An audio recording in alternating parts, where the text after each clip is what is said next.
पुण्यात उन्हाळा काय वाढला आहे, अंगाची अक्षरशः लाही होती आणि ह्या उन्हाळ्यात आपल्याला काय हवं असतं तर थंडगार पाणी आणि वॉटर स्लाईड्सची मज्जा. नमस्कार मंडळी, welcome back to travel with heart. स्वागत आहे तुमचं आजच्या नवीन व्हिडिओमध्ये. आज आपण बघणार आहोत पुण्याजवळचे 5 बेस्ट वॉटर पार्क्स जिथे तुम्ही फॅमिली आणि फ्रेंडसोबत मस्त धमाल करू शकता.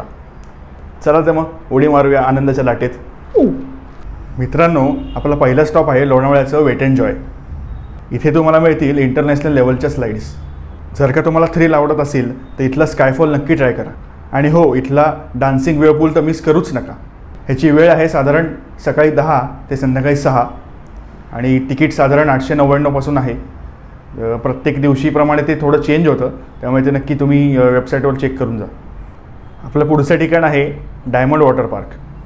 हे पुणे शहराच्या अगदी जवळ आहे. इथे लहान मुलांसाठी किडी पूल आहे आणि मोठ्यांसाठी छान थ्रिलिंग स्लाईड्स आहेत. जर तुम्हाला एकाच ठिकाणी ॲडव्हेंचर आणि वॉटर स्लाईड्स करायच्या असतील तर हे ठिकाण तुमच्यासाठी एकदम परफेक्ट आहे. याचं प्रमुख आकर्षण म्हणजे इथे 28पेक्षा जास्त स्लाईड्स आहेत आणि तिथे जवळच ॲडव्हेंचर पार्कसुद्धा आहे, त्यामुळे तुम्ही दोन्ही आनंद घेऊ शकता. ती वेळसुद्धा साधारण 10:30 ते 5:30च्या दरम्यान आहे आणि तिकीट 799 ते 999च्या आसपास आहे. तर आपलं पुढचं ठिकाण म्हणजे खडकवासल्याच्या धरणाजवळ आणि निसर्गाच्या कुशीत वसलेलं कृष्णाई वॉटर पार्क. इथल्या स्लाईड्स जितक्या भारी आहेत तितकाच तिथला आजूबाजूचा परिसर खूप शांत आहे, त्यामुळे एकदम छान वाटतं. आणि तुम्ही सिंहगडावरनं ट्रेक करून खाली वॉटर पार्कमध्ये सुद्धा येऊ शकता, तोही एक ऑप्शन आहे.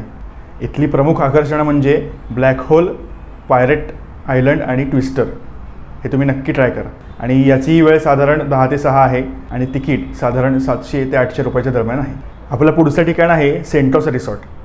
जर का तुम्हाला थोडा वेगळा अनुभव घ्यायचा असेल तर सेंटोसा रिसॉर्ट हे तुमच्यासाठी एक उत्तम ठिकाण आहे.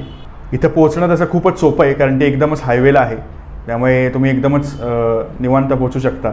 आणि तिथे तुम्हाला एक वेव्हपूल जो आहे तो तुम्हाला गोव्याच्या बीचची आठवण करून देईल. आणि हे रिसॉर्ट त्याच्या लँडस्केपसाठी सुद्धा प्रसिद्ध आहे, त्यामुळे तुम्ही तोही काही अनुभव घेऊ शकता.